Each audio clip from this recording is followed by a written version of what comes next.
All right, Yarko, why don't you take it away?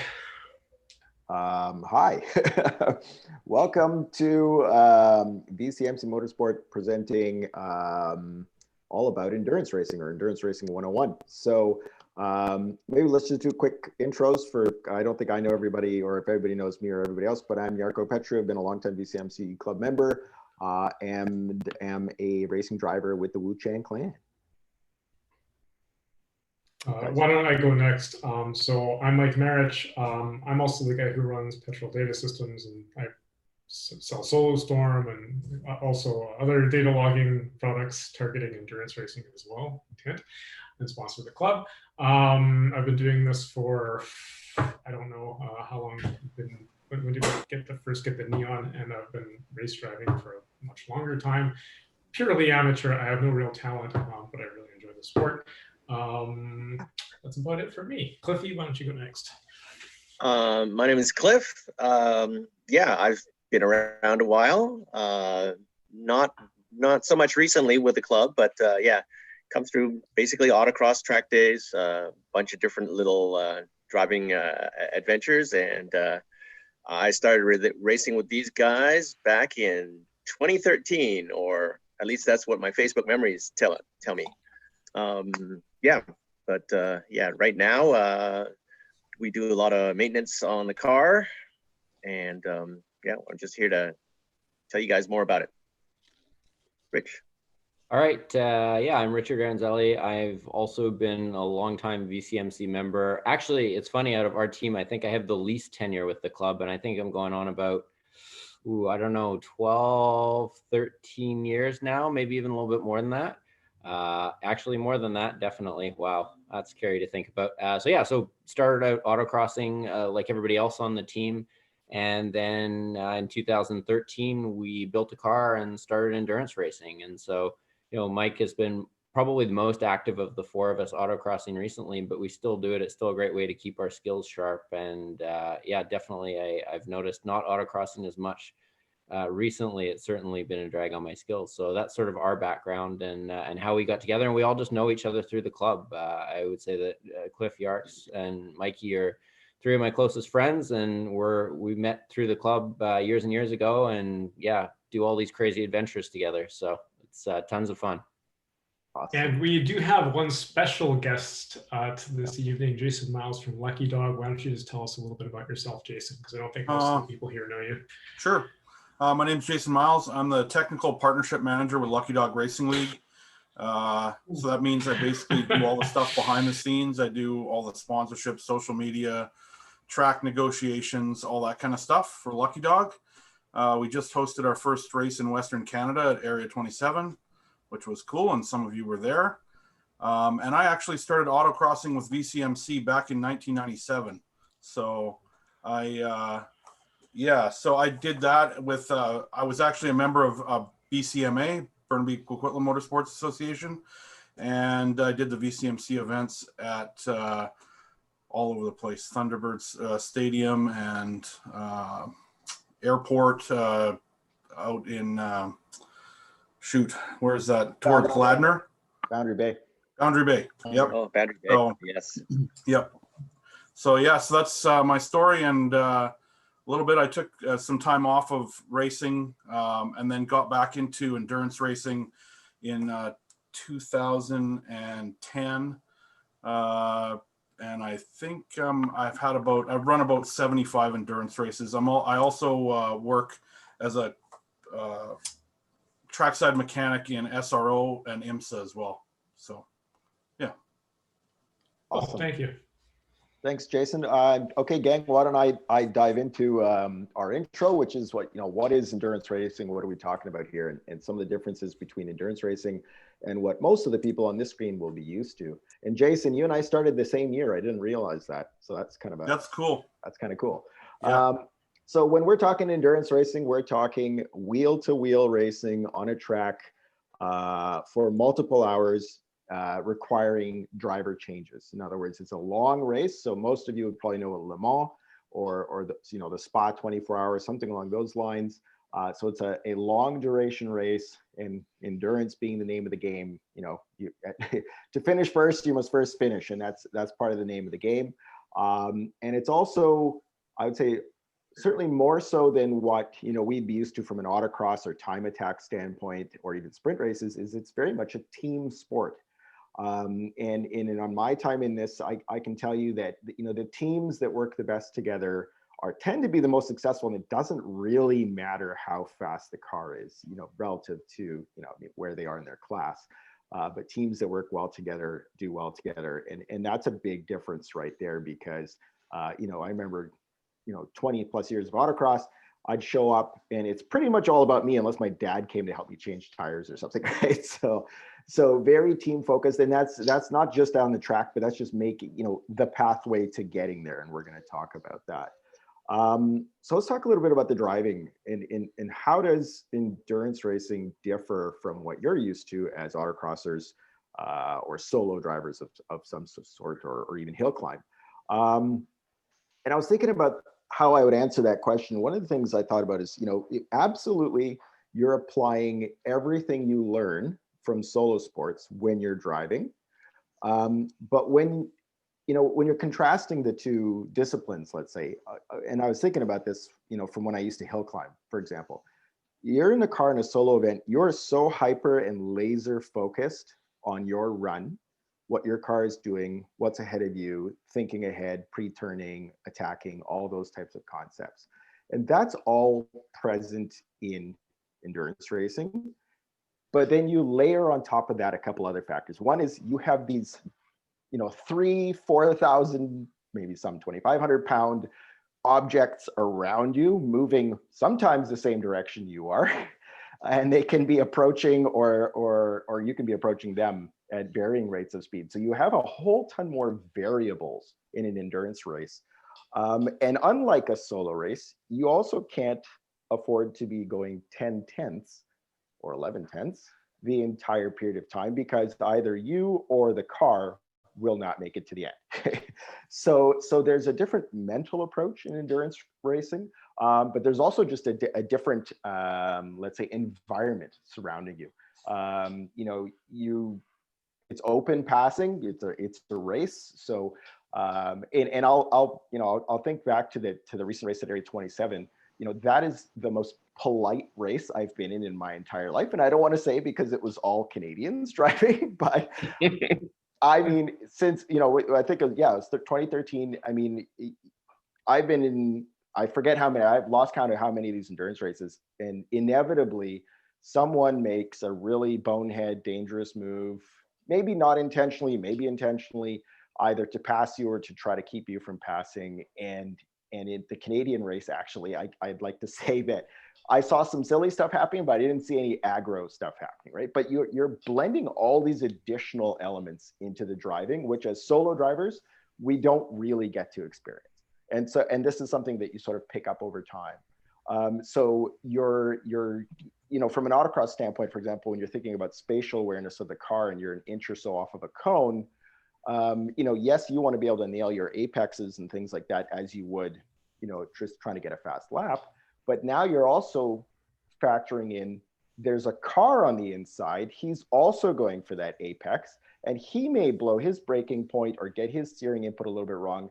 And suddenly his position on the track becomes a variable that I have to be ready to react to while still trying to put in a fast lap myself and perhaps not lose time behind that person. So when you think about the driving, it's a lot of variables. And a lot of you I know do some online racing, some sim racing and things like that. So conceptually that's there. But you're really using all your senses. You're listening to those cars coming around you. You're listening to them locking up your brakes. Sometimes you might lock your brakes a little bit to spook the guy in front of you, as pro tip for VCMC members. But there's a lot going on, and a lot more going on than you'd be used to from a solo standpoint. The other thing when we're talking about endurance racing is, particularly in the leagues such as Lucky Dog that we're competing in, it is designed to be an accessible form of wheel-to-wheel motorsport. And that's through a couple of sort of pathways, if you will. The first, it being a team sport, means that you can share your costs for the racing amongst a group of people. So if you're trying to get road racing and getting into sprint racing, chances are you're spending all your money by yourself, right? Because you're the only one in the car most times, right? In an endurance race, you potentially have a team, or you could be paying for your seat, and that's something we'll talk about as well. So you're sharing those costs. The leagues themselves are set up with classing such that you can kind of pick your, let's say, investment level to be competitive. So, those of us that have been very competitive autocrossers in the past or currently, that some of those top tiers, you can be spending a whole lot of money setting up even a stock car for, say, national level competition. So you can kind of think of it thematically, and you can actually pick classes that are, let's say, not explosively expensive. And again, the rule set is kind of designed to keep, your 911 GT3s at bay, and you see a lot of Mark I Golfs, but you're starting to see things like Boxsters show up too. So there's a range in terms of your spending. And there's still significant costs because unlike a solo event, well, for the most part, unlike a solo event, your car is at risk in an endurance race, because if there's 30, 40, 60, 100 other cars on track, it takes one of them making a mistake to ruin your day, and you may have, almost no say in the matter as it were. So there's still some significant cost points that we'll kind of talk about. But in general, this has kind of evolved in the US to become let's say, an accessible form of motorsport for a chance for people to do the wheel-to-wheel racing thing. And then just to cap off the introduction piece, why would I make the jump, or why did I make the jump from autocross to track days? Well, the same way I kind of got into autocross is peer pressure. Yeah, and also race cars, right? Like, wow. So a bunch of years back, I was actually the fellas from Shift Autosport and some VCMC members, said Kosovic, that kind of talked me into, hey, you should check out this emerging endurance racing concept, low cost or relatively low cost endurance racing concept. And as probably many of you, since I was a child, I'm like, wow, like I could potentially be doing wheel-to-wheel racing. Like I've loved autocross, I loved hill climb and all that kind of stuff, but yeah, I'd love to test myself in that realm, right? So why make the jump? It's another application of your skill set. It's another place to hone your skills. Like I think Rich said, the autocross skills are hyper valuable, and you can tell right away, pretty much, when you have autocrossers on track, because that precision level is there. But yeah, it's just another way of kind of leveling up your driving game, being competitive in a slightly different way, the wheel-to-wheel aspect, as well as your lap times and things like that. And it's a ton of fun, and also an opportunity to, again, meet more racers, to learn a lot from other racers, and also get to visit some really incredible tracks and places like that. So I'll hand it off to Rich there. Thanks, Eric. So for those of you who kind of heard a little bit about it and you're starting to get a bit interested, so sort of what's the steps? Like how do you actually get involved in this, right? That's the question. And so there's a number of organizations that hold these affordable endurance race events all across North America, Canada and the US. And I'll talk about a few of them, but really the one for us that's most key is Lucky Dog Racing League. They operate from California all the way up the West Coast into BC, and they're even starting to do some races in other places in the US. I think there was one at Charlotte this year. There's going to be a couple more next year in other places. And there's other venues as well. I did a race with World Racing League at Circuit of the Americas a few years ago. Joe Cheng was kind enough to rent me a seat in his BMW and tow it all the way down there. And so I was able to fly in and drive with them. Champ Car is the organization formerly known as Chump Car. They used to be very active on the West Coast here, although they have been less so lately as they sort of been edged out as more people have been participating in the Lucky Dog races. So Champ Car is more focused on Central and Eastern US as opposed to the West Coast of Canada. But maybe for a little intro and a bit more detail on Lucky Dog, maybe I'll turn it over to Jason just for a couple of minutes, and he can just explain the philosophy behind the series, how it works, sort of how it came to be, and give a little bit of an overview of what Lucky Dog is all about. Cool. Yeah, so Lucky Dog was started in 2015 by Kathy Fuss, who was the vice president of Chump Car, and started with Chump Car in the beginning. And in 2015, she decided to start her own series, and she decided that she wanted to make it small and just on the West Coast. And Over the last 6 years, it's kind of exploded. And starting last year, well, actually, last year in 2019, I convinced her to venture out a little bit from the West Coast and go to Utah. So we did the Utah race, which was really cool. And the first venture, you guys were there. And the first venture off the West Coast, that is our primary market. However, in 2020, we are going to Arizona. We're going to, you guys hear it here first. It hasn't been announced yet, but Brainerd, Minnesota. We're going there in August. And then we have a race in North Carolina and a race in South Carolina in May and July. And basically, Lucky Dog is just a way to make the jump from solo events, autocross, HPDE to wheel-to-wheel racing. You don't have to have experience, but there's another series called 24 Hours of Lemons, and that's more of a party and less aspect on serious racing, where Lucky Dog, we focus on, we have a small rule book. We let you build your car how you want it. And, but it's about racing. So we have the strictest safety rules with our fire systems, belts, seats, nets. The cars have to have full roll cage. And basically the events, most of them in the US are $300 per driver. So for basically your entry into the same kind of price point as getting into a club racing event where you race for about an hour over a weekend, you can split the car with 3 to 4 people and get 4 hours each of track time, usually, sometimes more if you have less people. But our events are basically from 50 to our last race, which was a week ago. We had 121 cars at Thunder Hill, and we travel to all the big tracks, Laguna Seca, Sonoma this year. We were at Charlotte Motor Speedway, but it's still approachable for people that don't have wheel-to-wheel racing experience, but we also have a lot of pro drivers that come and run with us, and everyone have to play nice together, and we try and have an atmosphere where that's possible, and have the ability for people to grow their skills and move up into faster cars and build their cars and however they want. And so that's basically why it's been successful, I think. Yeah, thanks, Jason. And I would really echo the ability to have that really thin rule book that kind of lets you do whatever you want, making sure that all the right safety gear is in the car, but then it's an open book. You can do crazy things like what we've done and stuff a Honda motor in a Miata, or you can show up with the completely more or less stock Honda Civic, and they'll find a place for you to play based on the different, the different classes, and it's really organized by speed. And so you can get into a race with other people on track.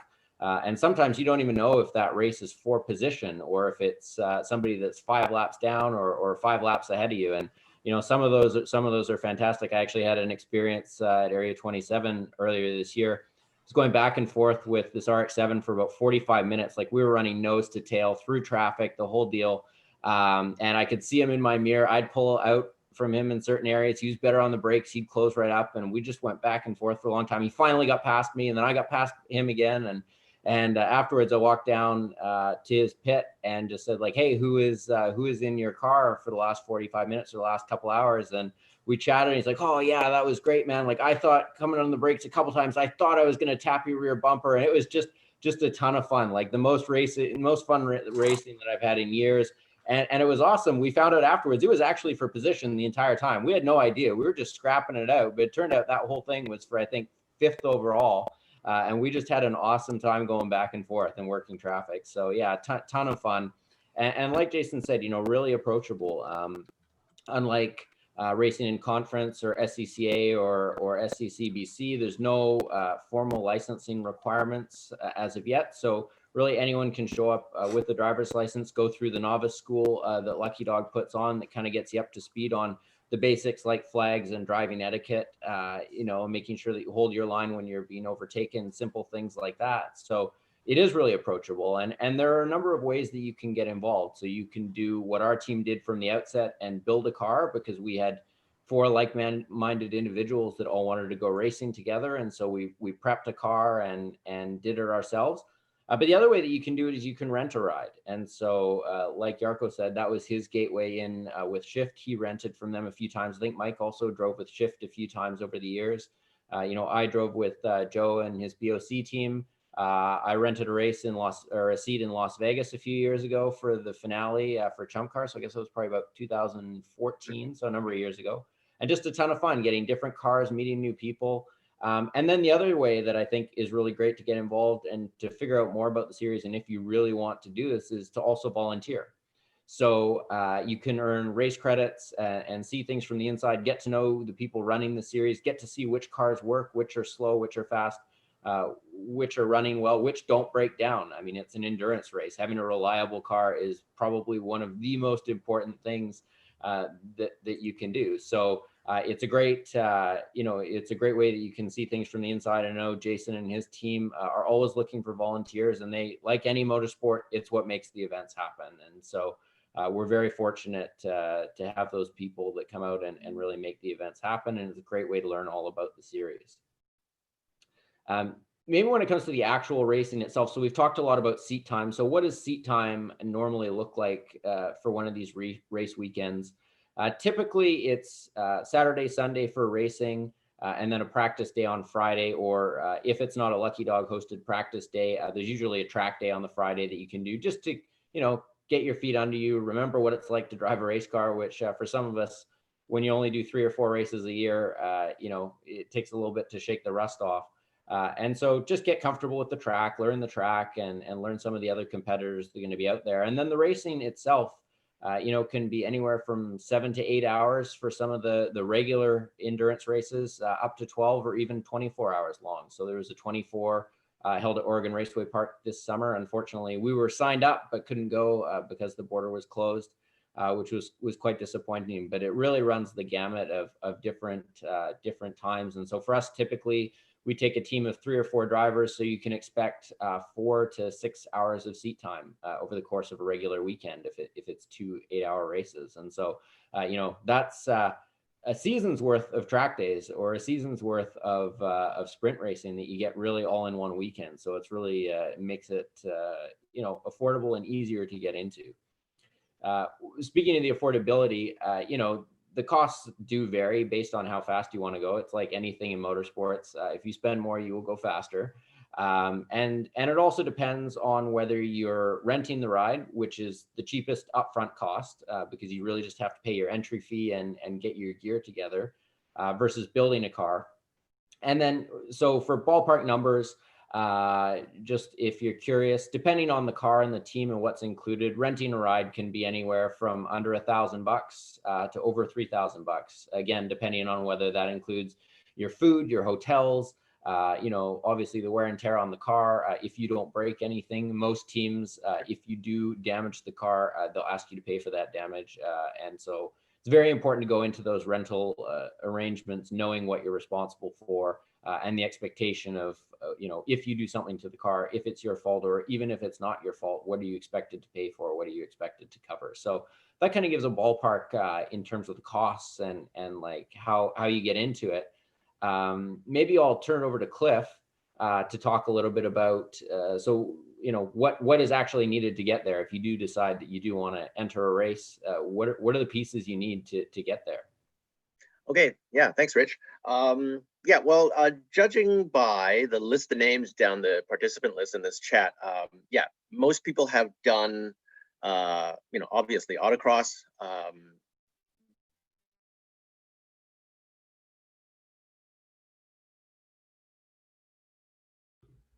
track days, and probably also, but endurance racing is on track, so you're going to need pretty much the whole suite of gear.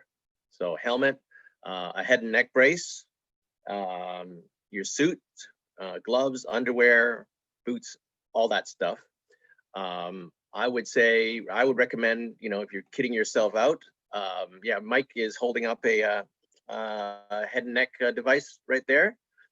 So that goes once over your suit and it connects to your helmet. And when you buy your helmet, you got to get your fittings as well. And it's it's not as cumbersome as it looks. Once you're in it and the belts are kind of wrapped over it, yeah, you will have enough head movement inside the car to check your mirrors and do whatever you need to do. And just barely in some cases. Actually, if I may just chime in on that, I actually find that it actually helps. I have some neck issues, and I find that between the containment seat and the helmet kind of being on the next gen, it really adds a certain amount of stability. And sometimes, you know, if you're in a long turn, you can just go and just leave it there, and everything will be okay. Yeah, so it actually helps. Yeah. And that kind of comfort is really important, especially when you're in a car for 2 hours pulling G's. So, and which brings us to as far as you know, getting all your gear. I mean, we have a local source here. A lot of you guys know Frank at Driver's Edge, so go see him, tell him what kind of racing you want to do, and he'll get you all set up. And maybe I'll just add the point there to Mikey's point is a lightweight helmet, especially for endurance racing, helps a lot. You know, in autocross, you can get away with wearing a brick on your head for 45 to 60 seconds at a time. Although in some of the higher G cars, like Formula cars and street prepared cars on Hoosiers, you can still get a sore neck the next day. But in an endurance race, you definitely want a nice lightweight helmet.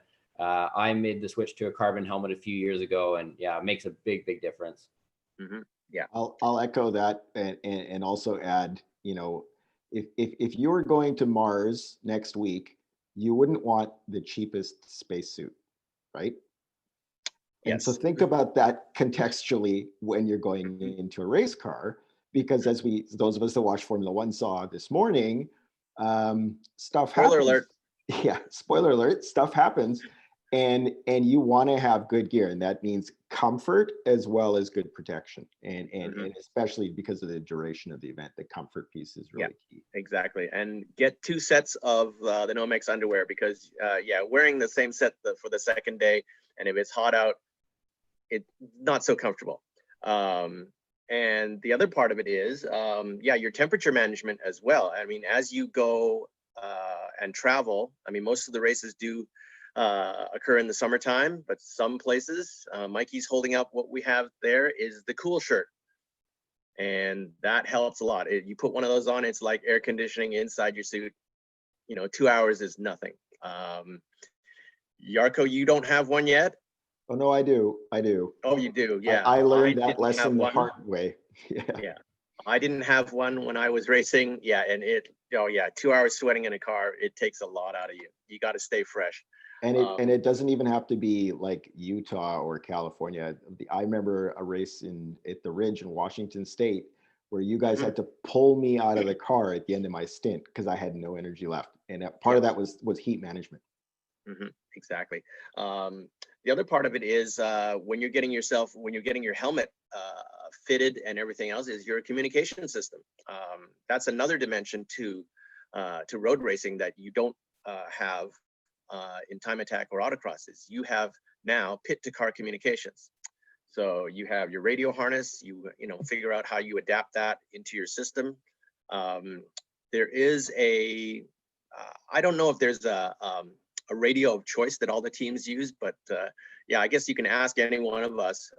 We use a system that comes out of Taiwan. It's cheap, it's durable, works great for our purposes. And you're going to want to get your team set up. So basically 4 radios plus the master for the pit. We'll get into that later. But for personal equipment, you get your helmet set up and the way you like it.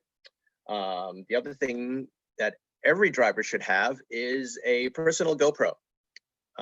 When you're setting up, when you guys choose a car, you get your team together, you choose a car, you get it all set up and ready to go. A GoPro is excellent for in-car footage. It's good to be able to replay some sessions and analyze your driving.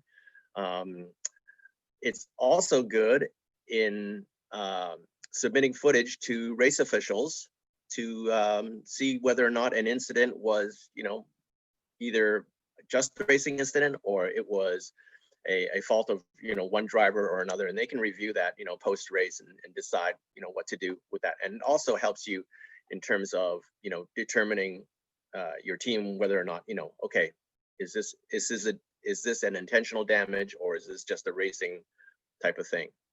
And that's pretty well it for personal equipment, plus your travel bag and everything. And what else do we have? The other part of it is, I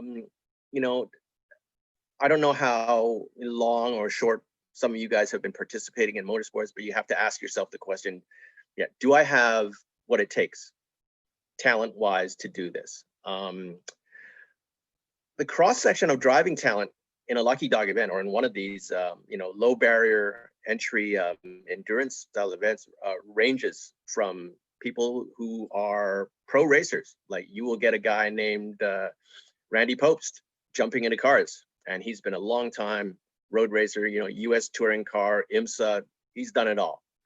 And then you'll get guys, like us, who autocrossers, couple of track days, and you send them out, and the two of you are occupying the track on the same day. And, you have to be prepared for that. Most everybody varies kind of somewhere in between. So showing up, so doing a lot of track days helps in terms of your driving. Doing a lot of sim racing definitely helps because you are in a, in a true racing environment. Yes, there are no actual physical consequences to contact or anything, but yeah, it's a good idea to get yourself a sim rig and get this thing done in terms of practicing and just getting used to the visual inputs of having traffic and cars around you. The other part of it is your fitness level. Yeah, like I said, 2 hours in a track is a long time. In general, I guess the longest track day session you have is, about 20 minutes, half hour in a car. You put in maybe, 15, 20 laps, 2 hours. You times that by like six, yeah. First half an hour, especially early on if you're like first session going out in a race, you're trying to figure out, where your position is, and sorting yourself out as the car and as the field spaces itself out throughout the day. And so that's a bit of a stress level, a high stress level environment, because you it's very seldom at that point that you have a clear track. And then you get into it. The next hour or so is you're just putting laps in, you're getting consistent and everything else, and you will come across traffic, trying to pass people while someone else is trying to pass you. You'll be right in the middle, depending on what, how fast your car is. And then that last half hour, I know we had a session timer in our car, and you're driving along and you see, there's like 20 minutes left, and that's when your brain and your body start fighting each other. Your body somehow subconsciously goes, oh my God, there's only a half hour left, I can relax. Well, no, you can't, because your brain's telling you you have to focus, because that last half hour you're getting tired and things can happen. And so, your fitness level, your cardio, also, how strong your neck is, pulling G's for 2 hours, you'll feel it. Especially you'll feel it like right after the weekend when you get home and you're going to work, you're at work on Monday and you're just drained. So that's, you gotta do a self-assessment on what your physical and your mental abilities are. And it's not just your focus in the car, but also while you're out of the car, you have to do a little bit of debriefing. You have to communicate with your pit, with the guy who's out there after you and before you, in terms of how the car is handling, what it was doing during your session, and you got to give advice while that guy's driving, to say, by the way, there's a vibration happening, I don't know what you think of it, blah blah blah. So there's that. Pit stops, depending on how many people you bring to your weekend, yeah, it'll be great if you have a pit crew, but sometimes, yeah, you got to get out of the car and go right into, changing a tire. So there's that as well after 2 hours of driving. So, that basically is your physical stuff. The other part of it is you got to ask yourself, what kind of risks are you taking in actually being on track at high speed with a bunch of cars? The Carroll Smith, one of the great automotive engineers, said the price of people in motion is the occasional collision. And yes, wrecks do happen. I guess in our experience, we haven't really seen any, maybe less than a handful of severe wrecks that we encountered in our travels. And we were never in any.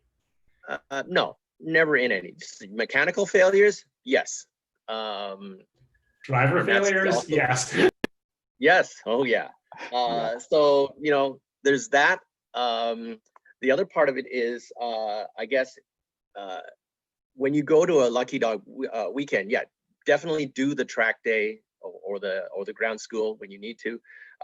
I would say they tell you about the flags, what they mean, and generally you'll get a good feeling of what kind of conduct you'll need to adhere to while you're on track. There is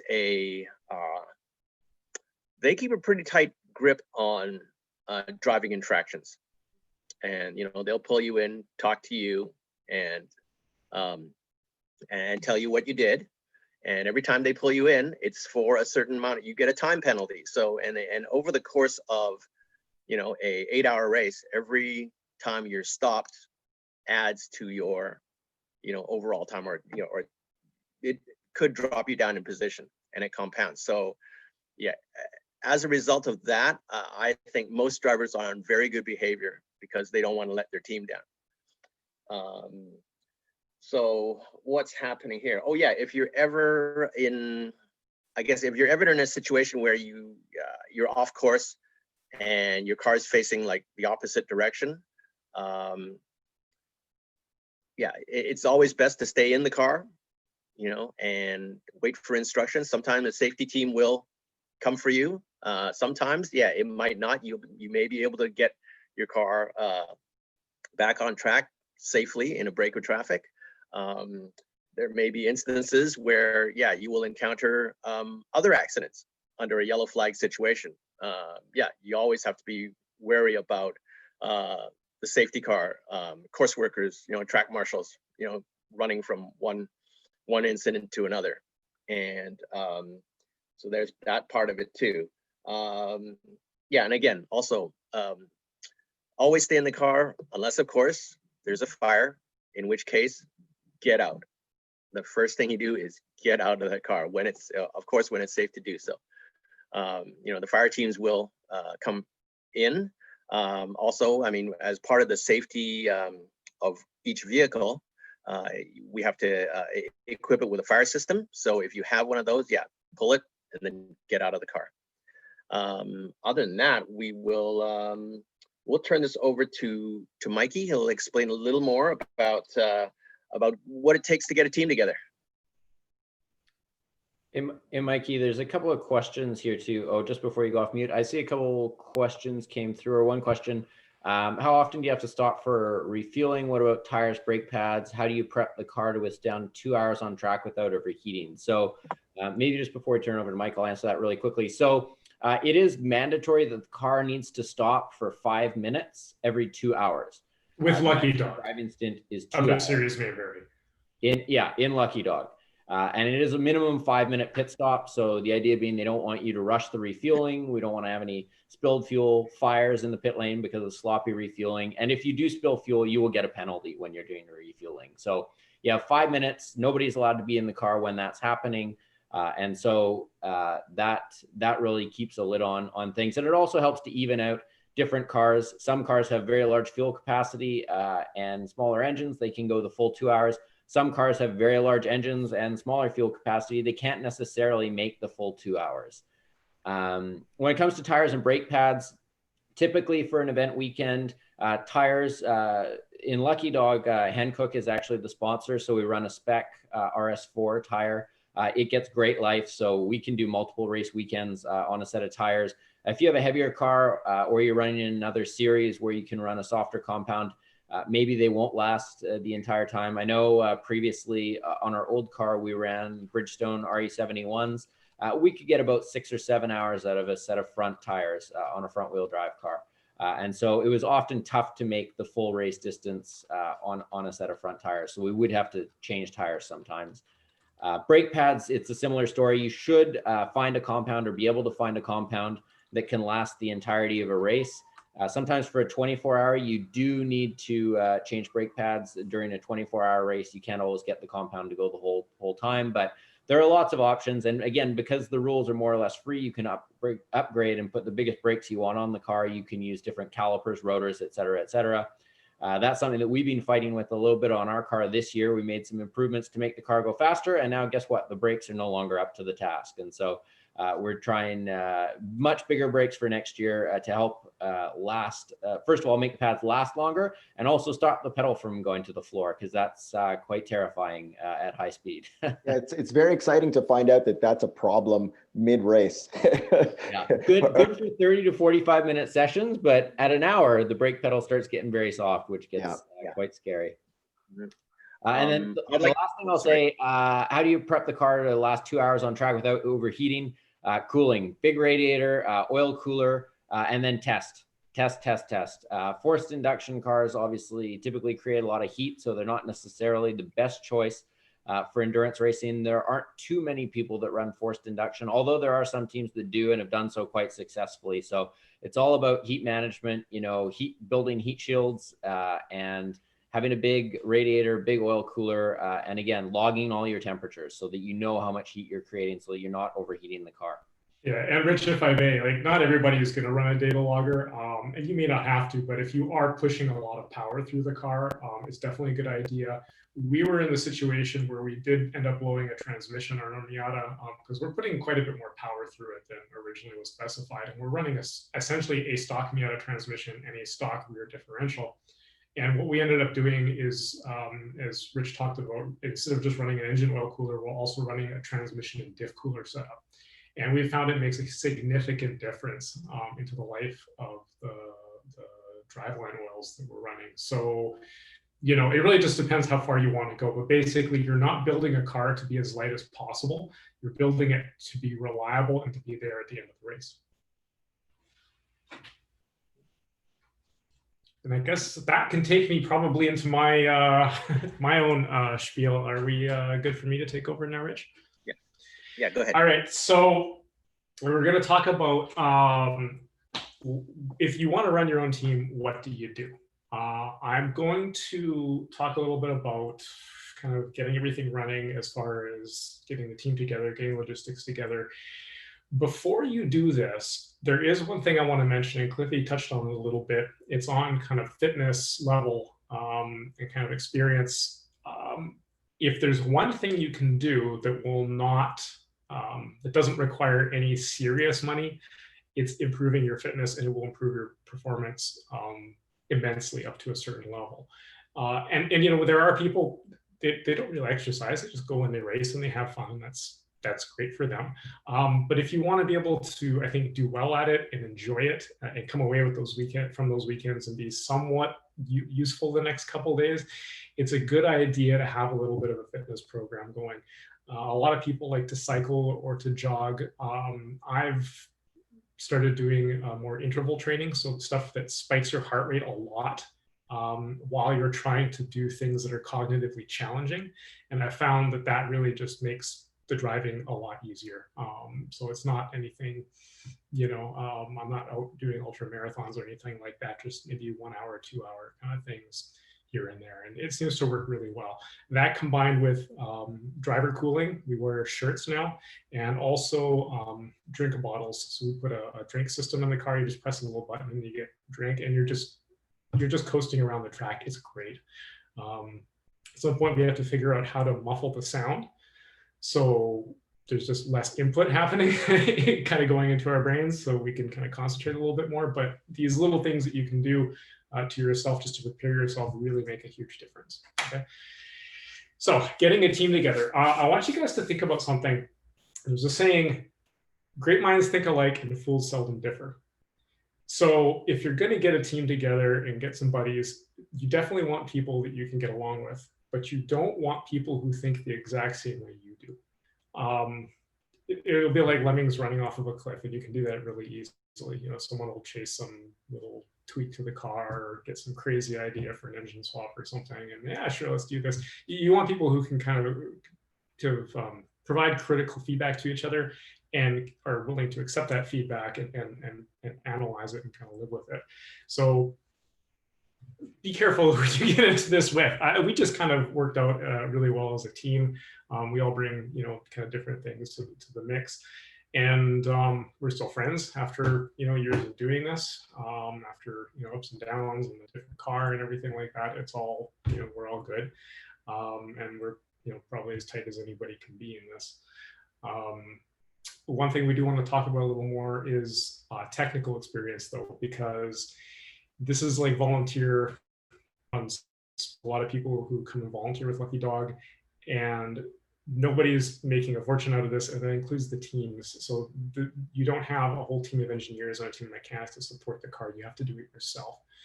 And that means everybody gets to do something. If you can turn a wrench, you turn a wrench. If you can hold a light, you hold a light. If you can schlep stuff around the pits and do logistics, you do that. So people are going to bring various technical backgrounds and technical abilities into the team. And you want to make sure that everybody can contribute to different areas. So, you know, say we got one guy who's really great at building engines, or say we have 4 guys who are great at building engines, but you know, nobody knows anything about setting up a trailer for maximum storage efficiency and you know, how to balance it when you're towing or something like that, that we're, you know, in a little bit of trouble.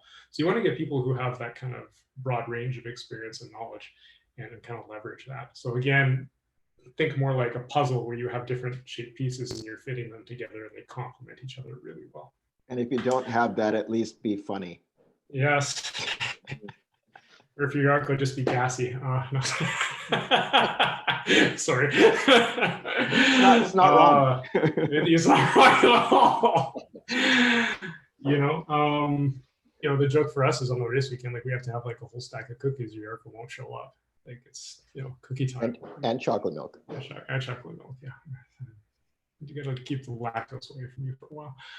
Also, you know, guest drivers can show up. So commonly it'll be myself, Rich Yarko, driving. We've in the past had a couple of people guest drive. Valerie Ball drove at the Ridge with us. And also, did you do ORP with us, Val? Thumbs up if you did or not. I need at the Ridge. No, okay. I know Carol at ORP. Carol at ORP, and I think Owen Kirby, I think as well, came with us. Yeah. And that was really great. He let us hoon around in his S2000 at the track day, and then he came and drove right Neon. It was a great deal. But really, you know, great people, good friends. When you're putting a team together, keep an idea out for additional folks who may want to just pay some money. They may not want to be part of the team and deal with that commitment, but they may want to just pay some money for a weekend and come race with you. So have a few people like that, because sometimes people can't race. You know, if I'm going on a trip somewhere, or Rich has, you know, a business engagement or something like that, and the race is happening, we can still fill people in and fill seats.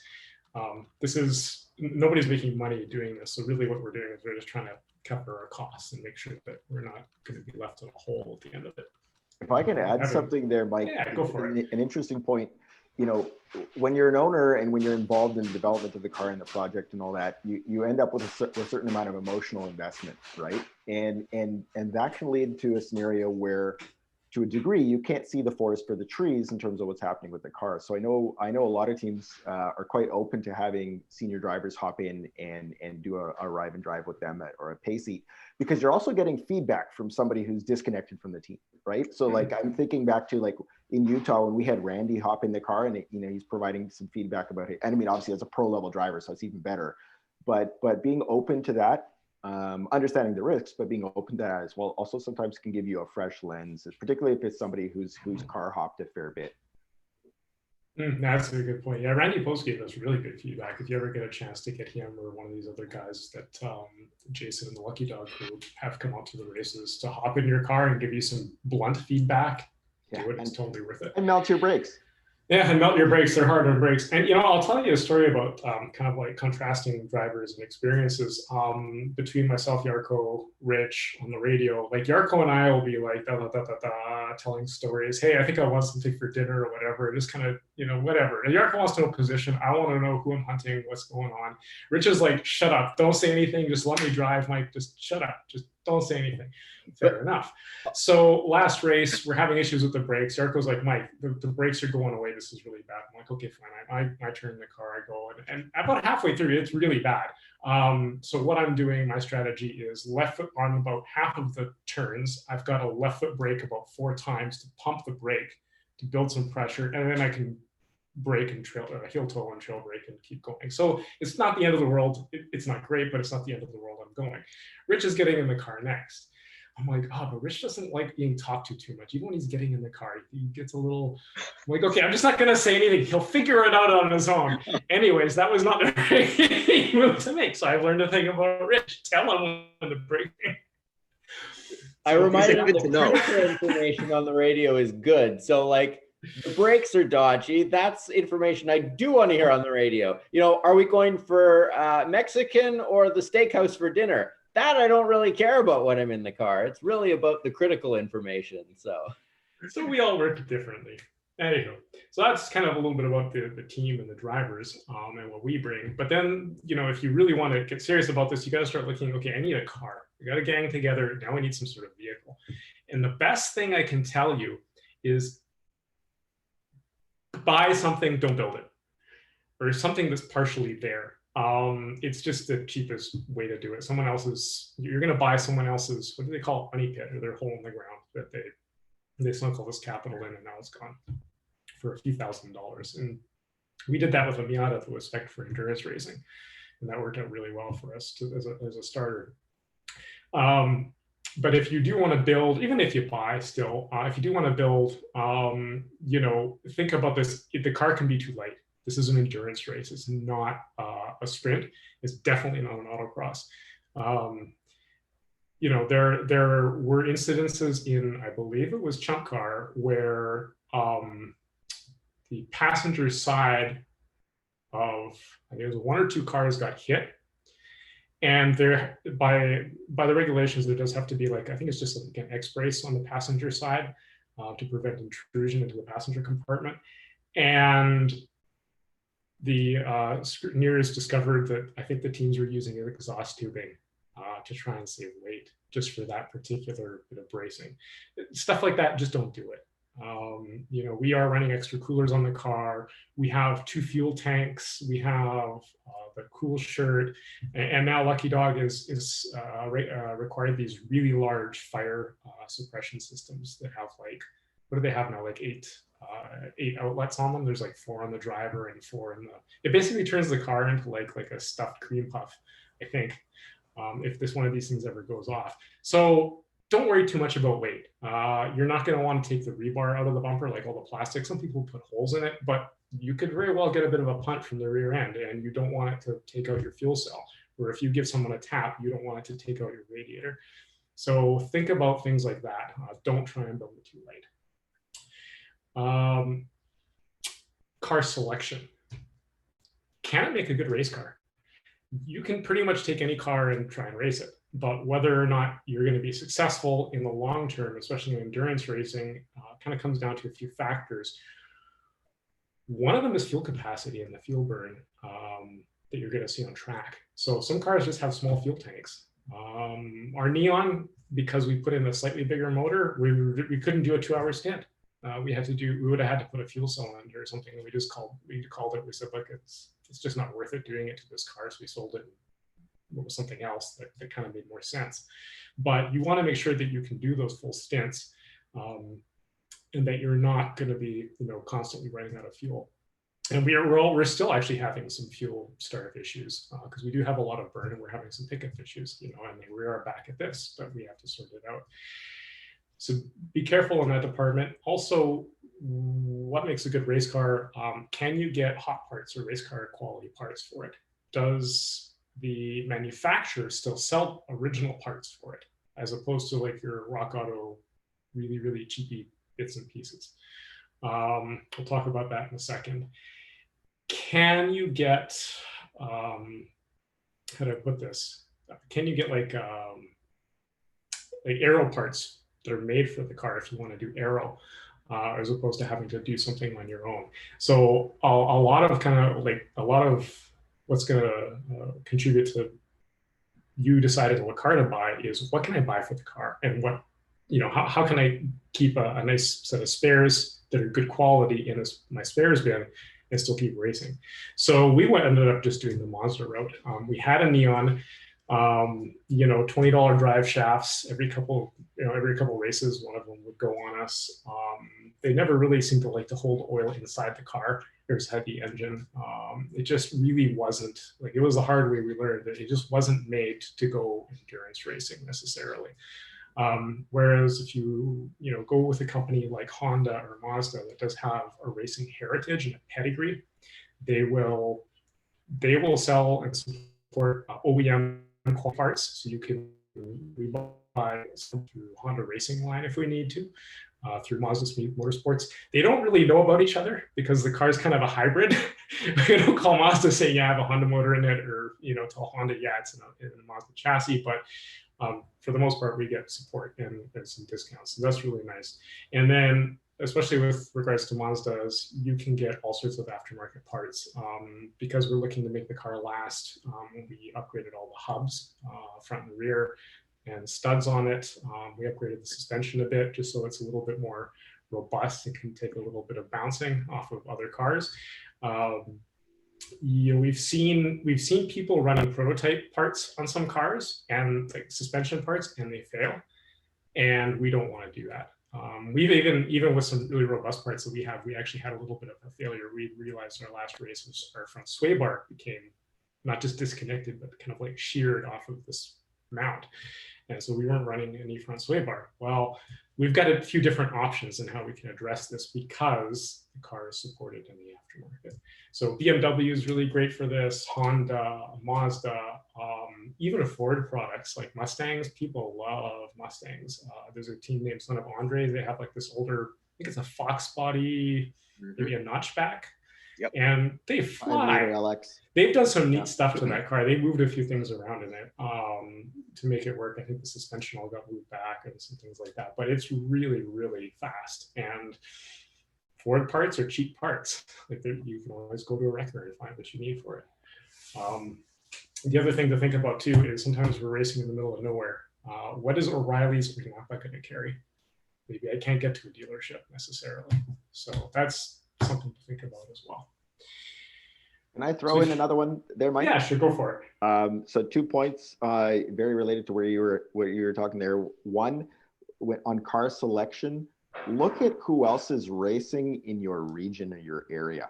That's because a good idea. When excuse my language, but when something breaks at the track, if the team 3 doors over has the part, that can be very, very helpful. And you'll actually find in these types of series that when it comes to getting you back on the track, it is not a cutthroat thing. Teams tend to really pull together and help other cars get back on the track because they want you out there racing. So picking a car that actually has some concentration in a particular series can be helpful.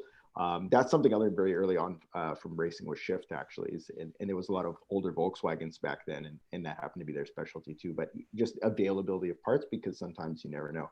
And then the second piece on car choice, think about, and let's think about that. Let's say the 5-liter Mustang versus your Honda K series build of any sort. Is that Mustang's revving to like maybe 5,000 RPM and pulling all that horsepower, whereas the Honda is going to 9. And then you're both trying to survive 8 hours. So when you're thinking about failures, right, and stresses and things that you're putting into the car, there's certain advantages to something that's maybe kind of low and grumbly as opposed to something that's which neck you're wringing, right? But then the Mustang guys, are they going to go 2 hours on fuel? Heck no, right? So there's trade-offs to contemplate. But I think those are a couple other ones that we thought about when we've thought about car choice. Yeah, I'll add to that as well. Think of the whole field when you're choosing a car. Think of the whole field and the whole scene in this thing. It's been described to me as the community is a reflection of the automotive industry as a whole. The American cars, domestic stuff, big motors, super fast, not so great on handling. So, you're in that case, your motors may last long, but then your brakes might not last long. The Japanese cars, high winding, reliable, lightweight. Overall, they're pretty good. European cars, not as fast, but also mechanically bulletproof. So it all depends on, again, it's endurance racing. It's not so much who is absolutely outright fastest. It's basically who can last longest. So, when you look at, the reputations of the auto manufacturers, say, oh yeah, who makes the most reliable cars that can also go fast? And it's up to you guys to decide, say, oh yeah, I love V8 power, nothing beats it. Okay, then, go that route. Or I want to drive something that's, nimble or whatever. And again, it all depends on, what you and your team members can decide on saying, what? Yeah, this is great. Do we lose Cliffy? Oh, there he is. Yeah. And maybe the one other thing that I'd add to that is, keep in mind, again, so Lucky Dog runs 3 classes. There's an A class, a B class, and a C class. And so you don't need to show up with the fastest car at the track to have somebody to race with and to be racing for a trophy. You can be racing in the B or the C class with something as simple as a 1.6 spec Miata. We see those cars out there, and actually at Area 27, there was a few very stock motored Miatas that did very well because they were consistent. They did well in the B class, and in fact, won overall on the second day because they were reliable out there turning laps. And so you don't need the fastest car. You just need something that's prepared, easy to work on, parts available. And so honestly, if you want to go the cheapest route, buy a spec Miata that's been well prepared, and that's your race car. That will be the easiest way and the cheapest way to go racing. Parts are super cheap, consumables are cheap, and they're sorted, they're well known. It's a pretty easy way to go racing. Yeah, it seems to be a really popular option nowadays. One thing I will tell you guys though, if there's something called an oil accumulator or an AccuSump that you can buy, it's basically like a big piston and a reservoir that's air loaded. It basically compresses, and what it does is it ensures that you have oil pressure for even if you're running, say, like a factory pan, and you get oil starve or something in a turn. What would normally kill a motor will not in this case. It'll basically keep oil pressure up for you, and also gives you a little bit of extra oil volume. So that is money worth money worth spending. Whatever car you get, put that on it. Just make sure the oiling system is really going to keep up to it, say a 24-hour race or even a 36-hour race like we've done once. And we learned this the hard way, by the way. Yeah, we learned it the hard way. Anyways, all these lessons we're saying, we've learned them the hard way. Okay, we're saving you all money. Yeah. All right, data logging. So what we do on the car is we run, we actually have a couple data loggers. This is kind of funny because of what I do for a living, but we had an old AIM logger that I had kicking around from my Formula car. I ended up, I guess, selling that back to the team cheap, and we ran it on the Neon and we put it in the Mazda, and it just powers our little dash with our shift lights, and we also have our temperatures of our oil, of our coolant, and then we also have oil pressure, and we also run fuel pressure sensor because we switch between tanks, so we want to know if we're getting low. It works great, and if we need to look at something like engine related and want to see if our oil pressure has been doing okay, or if we're spiking any coolant temps or anything like that, we can always look at it and break up the laptop and pull some data out of it. We also do run Solo Storm on literally this tablet, so we actually stick the thing right next to the instrument cluster on the car, so it's actually in the driver's field of view. And we run a predictive lap timer there, so we can say, okay, we want to set this lap time basically stick to it. We don't use it for any pit-to-car communications at this time, but if you buy one of these Autosport Labs data loggers or use their telemetry service called Podium, you can actually do pit-to-car communications and also watch data gathered in the vehicle as it's being streamed back to a cloud service and watch that in the pits. So you have some options just to kind of keep an eye on things. At the very least, it's good to know that you guys are, you and your drivers are turning consistent lap times. It's kind of part of a strategy. If you want to make the car last, you don't want to try and put in a flyer every lap, as we found out. And you also want to kind of be able to gauge your progress against other vehicles. We use, what's the name of the timing software that everybody uses? MyLaps, I believe, Jason? For live timing, we use Race Monitor and Race Hero. Okay, Race Hero, Race Monitor. I actually like Race Hero a bit better, but there's these two apps that you can get, or I think also use one as a website as well. Yeah, they both, yeah. Yeah, and you can get live timing for off of the race, and it's good to start with. But if you have an actual data logger in the car, it makes a huge difference. So that's my spiel on that one. Go ahead, Rich. And I would add the predictive lap timer is really great for driver development as well, because the way that it's set up, it shows you where you're losing and gaining time versus your reference lap versus the fastest lap. And so you can see immediately if you want to try a different line coming out of turn 2 onto the long straightaway, does it make sense to give it up or brake a little bit earlier, apex later, apex earlier? You can try different things and immediately have feedback on whether that was slower or faster. And so it's very valuable from that perspective as well when you're trying to make the car go faster and develop as a driver. Yeah, it's you can actually just, because you have 2 hours in the car at a time, treat it as a clinic. So you're not just go out there trying to go as fast as you can. You're trying to improve yourself with every lap and give yourself something to work on. So there's a lot of stuff going on up in your brain. It's not just go at it and hope to God you've got a good result. You're really trying to work on things out there. In the absence of that, I'll add that you should learn a ton from the cars around you, and using that in conjunction with the data logger, or if you haven't been able to invest in a logger, I can't. There's been lots of races where someone's coming up behind me. I know they're faster than me. I'm going to let them by and then get on his or her butt and see what they're doing better than I am, and try to replicate, mimic, and see if I can attack. And Utah was a great case of that. There was a guy in a very fast Civic, I think it was Socket Monkeys, came up behind me, passed me, was going. I'm like, I'm going to watch and I'm going to keep up with this person. I'm going to see what they're doing. And line choice and stuff, if you're open to learning in the car at the same time as trying to go as fast as you can learn a ton by seeing what some of the really good drivers out there are doing.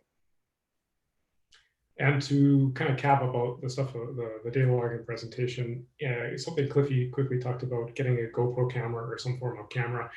Something that a lot of teams seem to be running now are live video streams. So what they'll do is they'll have a wireless hotspot in the car with them, some sort of SIM card, and they'll have your GoPro or your camera or whatever live stream to YouTube. So we can watch it in the pits, or people can just kind of watch and tag along. Sometimes that doesn't work so well. There was a team at I think it was Seattle Raceway. Where did U-Boot have their crazy crash? And there was evidence of some real shenanigans going on because of this live video stream. Everybody was kind of like pointing. Jason, you're familiar with that? Yeah, that was at Portland. Oh, Portland. Yeah. Yep. I would say live streaming is not a good idea. Because that's the thing, is you put it out on the internet, something goes wrong, it's out on the internet. Yeah, that is true. At the very least, you can make it a private video and watch it in the pits. There is one catch though. In the United States, you can easily get a Wi-Fi hotspot and some reasonable data plan that doesn't have a cap on it, I think, and live stream to your heart's content. Canada, you can't seem to do it. We've been hunting around, and if anyone has any info on where we can get like just a plain Wi-Fi hotspot and like something with no data cap, We can upload a ton of data. That's great. So we went to our own track here at Area 27. We couldn't do this, but if we go in the States, it's generally not an issue. It's really depressing. Anyways, that's enough of that. So we talked a bit about the car selection. We talked about the team, very important. We talked about data logging, and that's kind of like for driver education to feed back in the team. Support equipment. You're going to buy a whole bunch of stuff that you didn't even know you needed. The car is actually like a small little piece of it. The car is what goes around the track. But when you look at an F1 race, you see all those giant rigs that show up, you know, where the hospitality suite pops out and everything. It's not that different. You bring a lot of stuff to the track. Some teams bring they almost bring a whole spare car with them, depending upon, you know, what it is that you have to transport it. But some teams will do it on the cheap. There was a team called Tchotchkes. I don't know what they're called now, but when they were running an old BMW, they showed up with a U-Haul, you know, those little car trailers that you put your car on and strap only the front wheels down. They had one of those things with them on race weekends, and they were running quick. You know, they had what they needed, and so long as the car didn't break, they were doing okay. But the car can break, or you can have issues. Last race we realized we had we had a defective aerospace grade, in quotes, fuel fitting. We had to swap that out, and that needs like some specific special tools and stuff. And you know, we have that stuff with us. We were lucky. Little stuff like that. You don't know exactly what you're going to need until you need it. So you generally bring a lot of stuff with you. So that means you want to have the biggest trailer you could possibly get a really good sized truck to tow it. So I think we're running a 20. Rich, how big is the trailer I got? 22, 23 foot trailer? I have no idea. 22 or 24. Okay. 22 or 24. Yeah. And what I did is I just bought Joe's old trailer. So when he upgrades, I'm like, oh, you're selling the old one. Hey, trailer is one of those things. Keep an eye out for one. It may not be the right time for you, but if you could pick one up at a good price from someone you know who's after it, just get it. You won't regret it at all. It's like horsepower and trailer size. You can never have too much of one of those things. Also truck. The minimum, if you're going to tow, you know, say an 18-foot trailer at least, you're going to want, say, a half-ton pickup truck. So your standard F-150 will do just fine. You can also go, say, 1 ton, like a diesel if you're really serious, but it's really not necessary. So I think, Jordan, you bought a half-ton, right? To tow around your RX-8. Jordan doesn't have the mute button. Oh, there we go. Can't quite hear him. Okay, so Jordan's talking, but we can't hear him. But a lot of people will have to own a half-ton pickup truck. And the beautiful thing is only one guy on the team needs to own it. So what we do right now is we don't even use my truck to tow it because it's a little small for the size of the trailer. Rich bought a 1 ton. I got the trailer. The biggest logistics issue with the trailer is where to store it. So, you know, I had a little 14-footer, and you can actually fit a Miata in one of those things, a small trailer, but not a lot of spares, but maybe you can put them in the pickup truck. You'll be okay. Another thing to do is just bring multiple cars. So we've gone to races where we bought the truck, Yarko would bring his Delica van, or Cliffy would bring his pickup truck or something like that. And then, you know, we all bring some stuff and we're good to go. Nowadays, though, pretty much everything that we need to get into the race with us, we can just pretty much fit in the trailer. We have enough room because the Miata is a very small car compared to the Neon, and we've got everything well organized. But do take a look at, you know, what this stuff will cost. You have to store it somewhere. Vancouver is not a cheap place to store anything. Look at storage places and see what you're going to end up paying. It'll probably be between $100 to $200 a month to store a trailer. What else? Oh yeah, some people will actually drive the race car to the track. This is in the States. I've never heard of this here, but in some places in the States, you can just put a plate on it and drive it to the track. You have a roll cage and everything in it. They're fine with it as long as it passes smog or whatever it needed to do to get a plate. That is not an option in Vancouver and probably not anywhere in Canada. Spares. So we talked a little bit about high quality spares. So if you can get OEM parts, and they're actually in some cases getting a little harder to come by. For example, we had an issue with some aftermarket drive shafts. They weren't cheap, but they just didn't last. They lasted maybe like 2 races, then we started to have a problem with one of them, like the boots ripped. So for us, we want to be able to go to record yards and actually find OEM drive shafts for Mazda Miatas, because they're still better than what you can get brand new. There's some companies in the States that actually go and specialize in finding these things and reconditioning them and selling them back to you. So with new boots and everything like that. Access to spares is important. You're probably going to want a spare suspension corner for the front, for the rear. Probably, a spare brake caliper if something happens. Hopefully you can find a car where you can swap these parts left and right and they're symmetrical, whereas you don't have to have front left and front right. It could be useful. What else do we like to have in spares? You can have a spare ECU and also a few sensors. ECU is probably overkill, but your throttle position sensor, a spare crankshaft position or camshaft position sensor. Just like we lost a weekend because of a camshaft position sensor. Like we just couldn't figure out what the hell was wrong with the car, so we just kind of packed it in once. It was really frustrating. What else do we keep in that spares bin? Brake rotors and brake pads. Brake rotors you can get cheap. You can get these. What were we buying? Rich, frozen rotors? I think they're even a sponsor. Centric. Oh, Centric. Okay, Centric rotors. Yeah, they're pretty cheap. Yeah. If you're running the OE, what's the rotor? That's the thing. If you're running the OE brakes, you can get cheap rotors, but they don't last that long. For $20 though, it's not bad. And then you have a whole set, a series of compounds that you select. Once you get into road racing, brake compound becomes really important because the life of it is going to kind of determine how often you have to change the brakes. And there are some some races where you're going to have to change the brakes in the middle of the race as one of your pit stops. But if you get the right compound, it can maybe help prevent that, or at least minimize that type of work that you have to do. And you're also going to use those compounds to balance the brakes front and rear on the car potentially. What else do we have? We have food and comfort items. So what do they say? An army marches on its stomach. A race team is not that different. Some race teams go crazy. They'll bring enough people to actually run a whole kitchen. The Flying Lumberjacks who were pitted at us, or next to us at Area 27, their breakfast and dinners just looked amazing, but they also had like another 4 people there just to prep it and serve it. I think the 3 of us went up there, and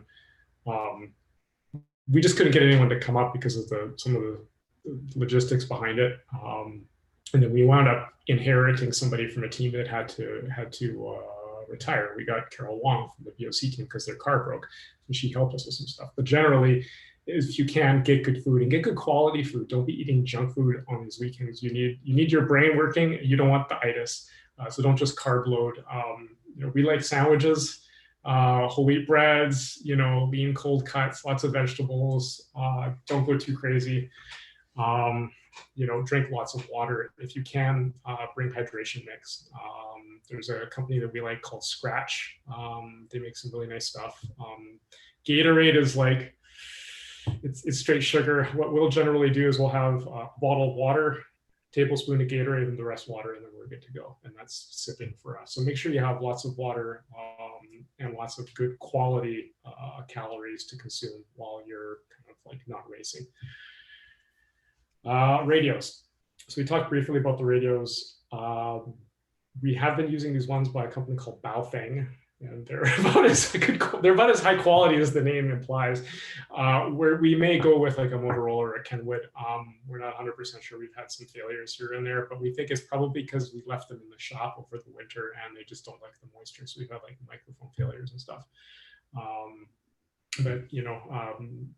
You're gonna have to pack like a full radio kit. So we have like a big Pelican case with everything, and that kind of gets schlepped around everywhere.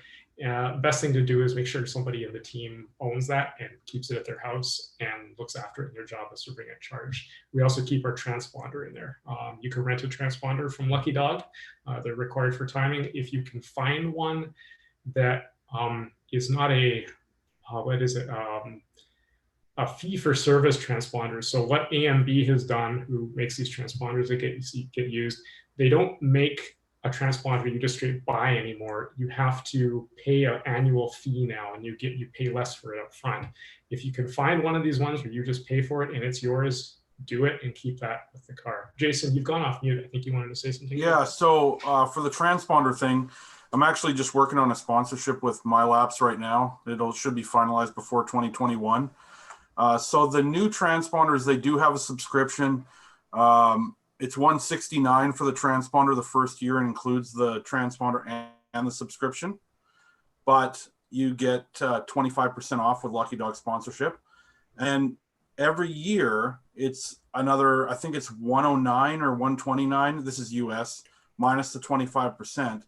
The one value with that is that we charge 50 US to rent a transponder every race. So if you race more than twice a year, it's costing you money to rent a transponder. And MyLaps now, as long as you register the transponder in your name, if you damage it in a crash or the battery dies, they will give you a brand new one. So that's new. That's happened in the last year. So you can still rent them, $50 a race. And you can still get hardwired. If you can find a hardwired one with no subscription, that's the best way to go. But they're about $500. So if you race a lot, that's a good deal. That's probably the best way to go. But if you do more than 3 races a year, then probably just buy one if you can find one. So or a new one. Yeah. So Jason and his team are really good at bringing in sponsors, and it's not to help themselves, but it really helps us because they actually bring in the products that we use. Like with Hankook, they get us a really good price on Hankook tires. And we were running them anyways because they're essentially a drift tire and they last forever. So running with this, it's worked out really well for us financially. Like you guys have saved us a pile of money. Yeah, for Canadian teams, it's a huge, the tariffs on tires coming into Canada is kind of crazy. So we are working on some easier ways to get tires across the border if this COVID continues. Yeah, you can always buy your tires and have them shipped into a border town or whatever and have them mounted at the track. So yeah, we usually do that. We just pick them up on their way down to the States. Yeah. So we keep them at Carol Wong's house, or Jason, I think you have a warehouse down in Washington. Yeah. So we just grab them on the way and go get them mounted down there. Yep. Tool selection. You're going to need some, you'll need a full set of socket sets or socket wrenches and things like that, box wrenches, your usual stuff. But you're also going to need some weird specialty stuff time to time. What do you call them? Axle pickle forks to pop axles and what do you call them?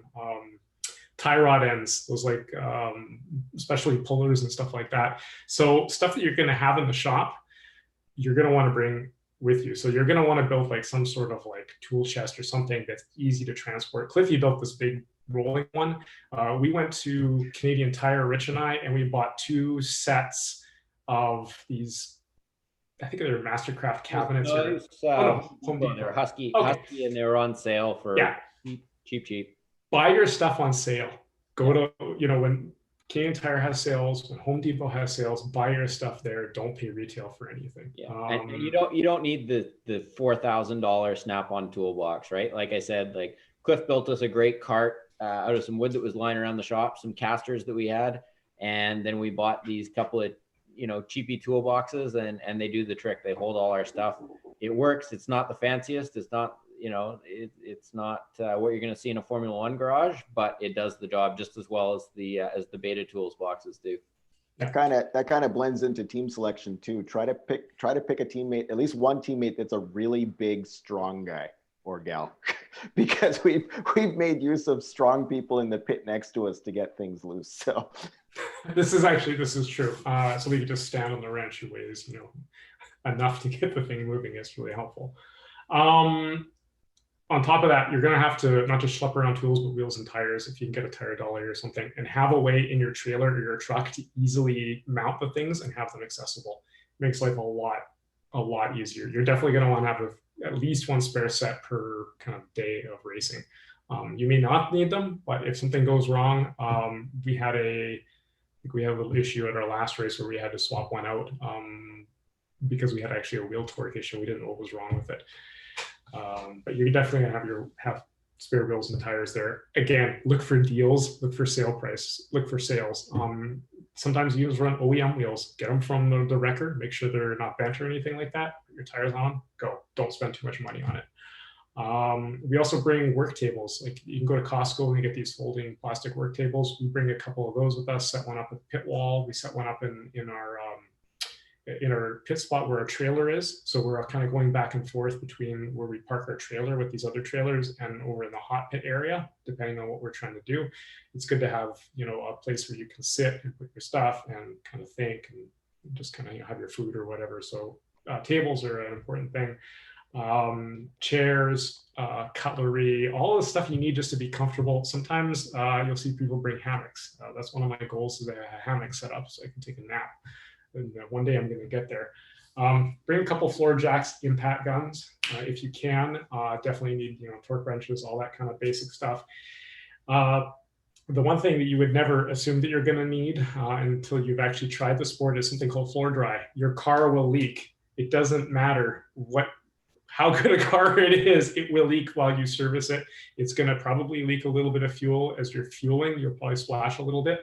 If you're bleeding brakes, maybe bleeding brakes in between races, sometimes during the day if something doesn't go right, fluid's going to get everywhere. Have this floor dry stuff, and you're going to be using it all the time. It's basically just kitty litter for a shop. Fuel drum and pump. So you go through a lot of gas. What we do is we have a 50-gallon, 55-gallon oil drum, 50-gallon drum that came from Shift Autosport when they were running back in the day. It literally says Motul oil on the side and looks really nice. They just gave it to us for free. We go drive to the gas station, fill that thing up, strap it fairly well in the back of the pickup truck, and drive very carefully to the racetrack. And then we have a hand pump where we transfer it into our fuel jugs that we use to fill into the car.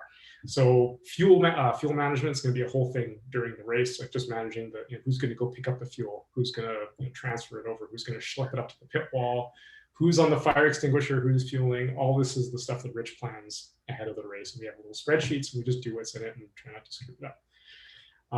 If you do need to get, you want to get one of these drums, just go to a shop that buys a lot of oil and just say, hey, can I take one of your drums when you guys are done with it? They'll probably recycle them. I'm sure somebody will just give one to you. Hey guys, how much fuel do we use in a typical weekend? A lot. I think the Area 27 over 3 days, I want to say we probably burned about 140 gallons. So times 3.78 to get liters, you're talking like 500 liters of fuel. It adds up. It's one of the major costs in this. And a major logistical factor, right? And a logistical factor for sure. Yes. Yeah. So Area 27 doesn't exactly have a lot in the way of fuel supplies around there. They actually installed at the track a fuel dump, which is handy. But the closest fuel station, which is down the road from it, I don't even know who, Petrocanada or something, they have 94 octane. We loaded up the night before the race. And then I think we wanted to go and pick some up later or something. Turns out they were out. We only needed maybe about 20 extra gallons, but they were out. They totally got sold out. And whoever came, late to that place to buy all their gas probably had to pay a bit more. There was also a Chevron in town, and they were all like, their pumps were all shut down for maintenance. And they weren't going to have anything in for a week or something. So logistics happen around fuel, and be prepared and buy your fuel early and have a plan and a backup plan for your plan. Sealants and fastening chemistry. This is the last one to talk about. Loctite makes this wonderful array of products that seal anything and everything, even from like leaking transmission cases or oil or engine blocks or anything like this wicking Loctite to Teflon-based thread sealants. Spend some money on Loctite. The stuff has gotten very expensive, but having a big set of sealants and goops will make your life go a lot smoother.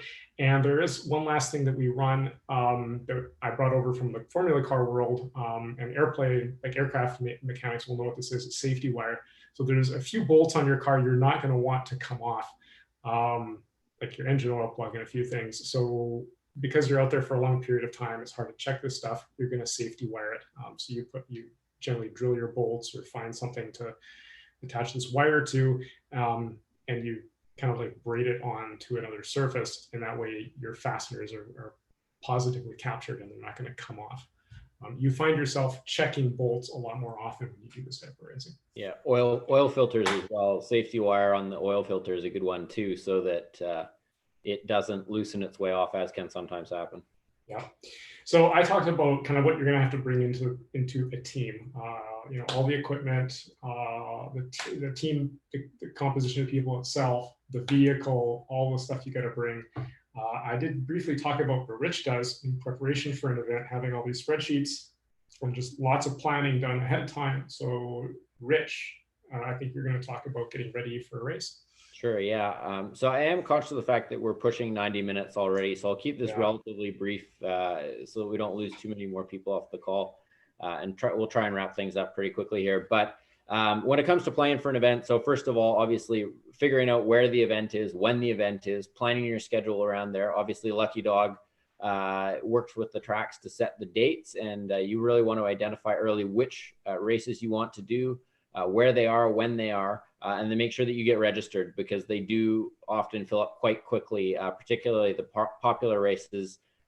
Things like the Ridge, Laguna Seca sells out in seconds usually whenever those are posted, and it can be a bit of a challenge. So really you want to figure out which race you want to do, and you want to book them as early as possible. And then once you've done that, you got to figure out, you need a place to stay. Is that a hotel, an Airbnb, or something else? You have to figure that out, and again, book it well in advance. Again, the Ridge, there's not a lot of hotels around there. They tend to book up early. Same with Area 27. So when you have several hundred people converging on one place for a weekend, hotels book up quite quickly. And then think about the logistics of at the track. Mike sort of touched on food. What do you need to get through a weekend? How much ice do you need? What snacks are you going to need? All these other things, and really plan it out in advance, and also track everything. So we have it down to a pretty good science now. We know more or less what we need for a given weekend in terms of food, ice, water, gas. Like we can estimate pretty well, assuming the car runs the whole time, how much fuel we're going to burn over the course of a weekend. So track all these things so it becomes repeatable. And that includes the budget. We can, the most recent race at Area 27, I think our actual expenditure was within $150 of what we budgeted for the weekend, just because we've done it enough times now. We know how much fuel we're going to burn, what the hotel costs, all this other stuff. So you can really figure out the cost in advance. Of course, racing in the US, the red herring is always the exchange rate. We never know what that's going to do. And it does cost us Canadian teams a little bit more to do those races, but you can have a pretty good idea of what all your costs are going to be. And then the last thing I'll talk about is sort of prep before the race, making sure that you have a good idea of who's going to do what at the pit stops. Plan that out. So who's going to be doing the refueling? Who's going to be holding the fire bottle? Who's going to be helping the driver get in and out of the car? Do all of that stuff. And then finally, the most important thing is that it's important to have a fast, smooth driver change, but it's extra important, as we saw in the Formula One race this morning, to be able to get out of the car quickly in the event of an incident. If it's on fire, practice getting out of the car, make it mechanical. So it's easy, exactly all of the steps. Take the steering wheel off, get the belts off, window net down, door open, and make sure that you practice getting out of the car quickly as many times as you can. Because chances are, if you have an incident that requires you to get out quickly, you're probably going to be disoriented. It's not going to be easy. You might not be able to see if there's smoke or something in the car. So do practice your emergency exits as many times as possible. And before every race, even we notice our driver changes at the race at Area 27 and our pit stops on the first day. We hadn't raced in over a year because we couldn't go south. Our pit stops were rusty. We were slow on our pit stops. We were slower with our driver changes than we should have been. So it's practice, practice, practice. So with that, I think we were going to spend just a couple minutes just on some of the other stuff around vehicle maintenance and like what sort of is required between events, and then we'll wrap it up. So Cliffy, I'll turn it over to you for this last section. Okay, thanks. Very quickly. What do you do between races with the car? I mean, you're done with the weekend, it rolls back to someone's garage. Obviously, you do your fluid changes, maintenance, you take the tires off and you analyze, what's happened with the brakes, give the car a a good once over to see if anything's come loose. You know, what damage did it suffer in terms of, you know, someone who's, you know, hitting a couple of curbs on corners, and you'll find that out, you know, pretty quickly. Getting under the car is super important.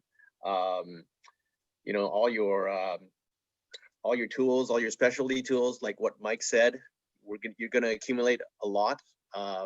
Yeah, whether those tools live at the shop or live in the trailer, they will always be there. And you'll logistically on that front, you'll learn to track all your consumables, like, you know, how long brake pads will last, how many heat cycles and sessions your tires are going to go. So you'll be, you know, getting these trends off your spreadsheet and knowing, you know, when to order what, and all that stuff. Yeah, having access to a hoist is great. Not necessary, but, you know, it does help a lot. What else is there? I look at my sheet here. Yeah, and that's just the maintenance on the car. Then there's all the maintenance on your tools. You know, your toolbox should always be as organized as possible. Everyone on the team should know how the toolbox is laid out, so that when you do take that kit to the track and you need to do some service, then you're right there. If somebody needs a 19 millimeter or whatever, you know, those kind of things. So yeah, you are, yes, basically running a miniature version of a pro race team, and that includes your on-track stuff and your back at the shop stuff. You know, just yeah, it's a huge learning experience for all of us. We all have, you know, portion is one of my strengths, and, you know, so I've kind of you know, coached a couple of the guys on car construction and fabrication, you know, and they've coached me on driving. So, you know, only one of us can weld, and it's actually Cliffy. It's complementary skills there. And he's totally indispensable. Yeah, yeah, having those skills is great. And, you know, knowing when to repair versus also knowing when to replace. I mean, there are certain things that you know, you can do, and it'll you know, it may get the car going and whatever, but one of those things is like, just because I can do it doesn't necessarily mean that I should do it. Don't cobble together a repair, because, you know, you are sharing a car that has to be safe, not only for you, but for your teammates. You're satisfied and learning a lot and having a good time. And, you know, it makes for amazing road trip stories. And I've shared a few with these guys, and I hope to share a few more. Other than that, that's pretty much it. And we can open it up to any remaining questions that we have. I'll add one more between event item, and this is something we've started doing. This goes back to what Mike was saying about data logging. You know, I would say the nights between the races, I mean, sleep is very important, but we try to spend a little bit of time looking at the data logs, and particularly comparing our performance to each other, because we're in the same car, right? So there's a real-time feedback, which is great, but also looking afterwards and saying like, wow, like Rich is way quicker in this corner than me, or, you know, or Mike is much faster down on the exit of this than the rest of us. It gives you a chance to perhaps improve for the next day. And then after the weekend, also coming back and having a look at the data and looking for those areas of improvement, going like, wow, you know, I was approaching this like this, and I can see now that the better way would have been this way. So that's I think another great reason to think about investing in the data side is like one of the things I like to do, because after the race, I'm like, I want to get into the next one, right? And then it might be months or a long time before it happens. So having the data to look back at, and then to reflect on your driving, reflect on what you've done, and also, you know, it's a great chance to kind of get together with the guys and share some laughs about the weekend too afterwards. But it's, you know, for me the driver development piece is really big, so being able to do that is a big plus, I would say. And I would add to that, I think that Yarko touched on it there, but we've talked about sort of like all the serious aspects about going endurance racing, and there are a lot of serious aspects about it. but it's also a ton of fun. And it's basically going on a road trip with 4 buddies and doing a bunch of stupid things and getting to race a car in between. Maybe racing the car is part of the stupid things, hard to say, but it's just a ton of fun. Like, we've had so many great road trips, California, Utah, Oregon, Washington, up to Area 27. And it's always a laugh. There's always a good dinner at the end of the weekend where we all get together and have a great time. And, there's just so many laughs. The racing is a ton of fun. Being there, meeting a bunch of like-minded people and meeting other racers is a ton of fun. But also the trip is half of it as well. It always tends to be hilarious. Yeah, there's so many stories, which we don't have time for, and many of which aren't appropriate for this venue. But we've definitely had a lot of great times over the years. So that honestly is one of the best reasons to do it. And I think that wraps it up. I think we're done. So We're gonna hopefully have that gives some, you guys an idea. Q&A. Oh, Jason? Yeah, I got just a couple things. On the car side, one suggestion is pick a car that you guys know. So if you know a lot about Miatas or you know a lot about BMWs, pick something you know, because you're going to have to work on it at the track. So that's one thing. The other thing we see a lot with new teams is if you're going to build your own car, not buy something, be very sure that whoever's building the cage knows what they're doing and that they build it to specifications, because it's a lot harder to fix a cage after it's been built than it is to just start with the right thing up front. And the only other thing I was going to say is that you guys can pass along that any new teams that come to Lucky Dog from VCMC in their first race, we'll give them 1 driver for free. So other than Area 27, that's the only one. So I know that the exchange rate sucks, so that should help. So you can pay for 3 drivers and get 4 drivers, because we have a 4 driver minimum. So in 2020, if anybody comes for their first race, just email us and we'll get it sorted out for you. That's awesome, Jason. Thanks. Thanks a lot. We really appreciate that. It's a huge help to any new teams that are looking to get into it. Yeah, and reach out to us if you have any questions or you need anything. We're always here for tech questions, or I know with COVID, with the border being closed, if you guys do want to enter a race and the border doesn't open, we will refund or forward your registration to another race, because they are filling up fast. We're almost sold out for the Ridge already in April. And the first 3 races of the year are pretty much sold out. So, yeah. I see we have a question from Aaron, and if we have time, we can do some Q&A. Aaron asked, what would my team's first race look like without data logging and without in-car radio? Who wants to take that? Sure. I can actually do that. So when we're not running radios, or if something happens, we're running radios from day one, but if you don't, we use pit boards. So you get out there and basically hold up the board and wave it. I don't think any of the series actually require you to run a radio, but we strongly suggest that you do. But if you don't, Baofeng radios, what do we pay for those things? Like $20 a piece. It's not too bad. But you basically want to be able to 50, and maybe the harness and the wiring for the car was, I don't know, $150. So yeah, it's not too bad. So, but if you can't make the investment, yeah, the good old pit board still works. Yeah, and sometimes it's just, stay out or pit now. That's you want to keep the pit board communication short and succinct, and it depends on the track too, because sometimes you've got like a split second to see it as a driver. And so if you know that you're on pit boards, you'll be looking for it. But yeah, and and without data logging, it's not the end of the world. Like I said, you've got your lap time. So, using Lucky Dog, using the race, My Race Hero or what have you, there's software. So you can actually see the lap times, and you can kind of, see how the car is doing. And perhaps on the pit board, you can say like, go faster or something, right? But you do lose out on some of the learning potential, right? So that's really where the data logging is very, very helpful. But again, in the absence of that, like I said before, watch the cars around you. Somebody's passing you, they're doing something right, and they're doing something probably that you're not.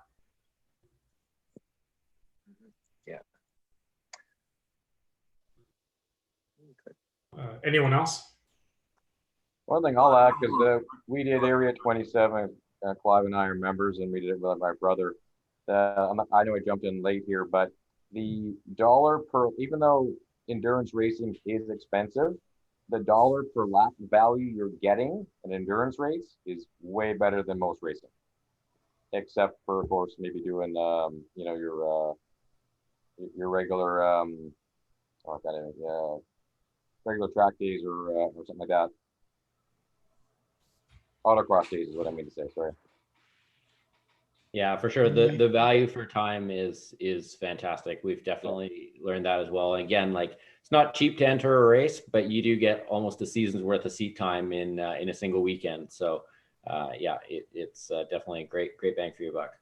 And I'll vouch for renting a seat to get to know the sport if you want to go that way. I think just about everybody on this team rented a seat with another team before we got into it, just to get a feel. Because I mean, let's face it. I mean, sometimes this is like scary. Like it can be hectic. 60 cars going into turn one, and you're like 23rd at the beginning of a race, right? And sometimes that's a lot to handle, right?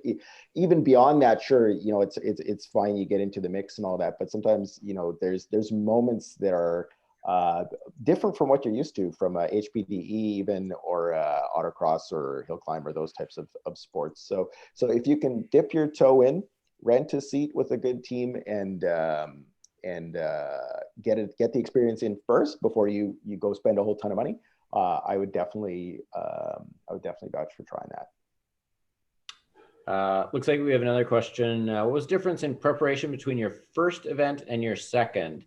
Mike actually touched on that one earlier. Oil accumulator. We lost a motor about an hour and a half into our first ever race because we were starving it of oil pressure. So preparation bit number one was the oil accumulator, to make sure that we didn't blow the thing up.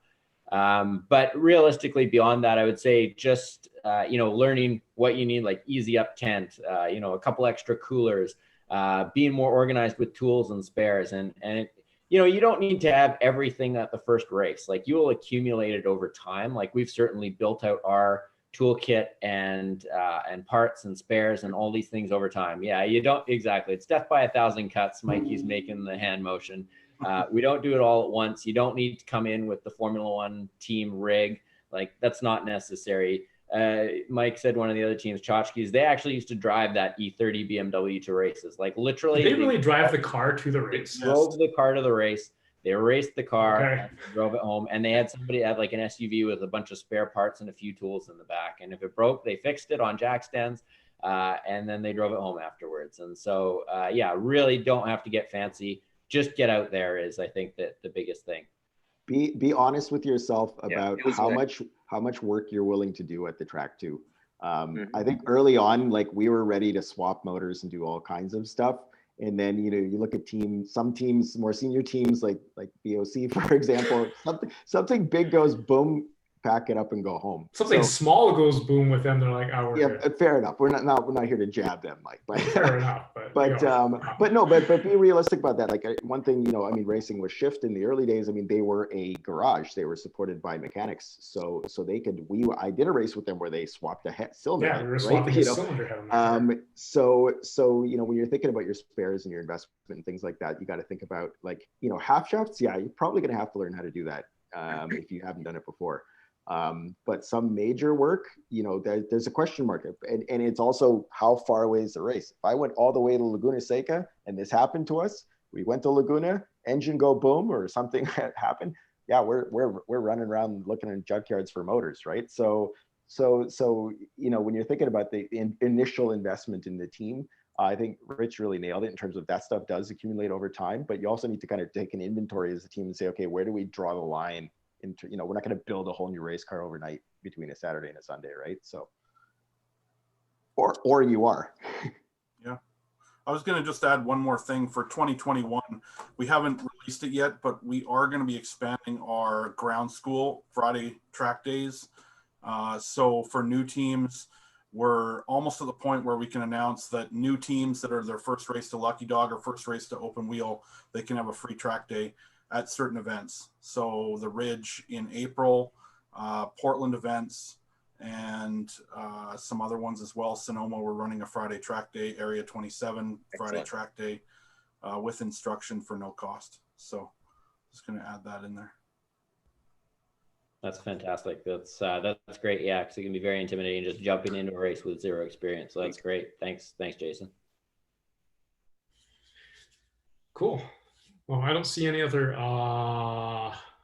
questions here, so we've taken quite a bit of your time this evening. Thank you to those who could stay around. So I think we're going to call it. Yeah.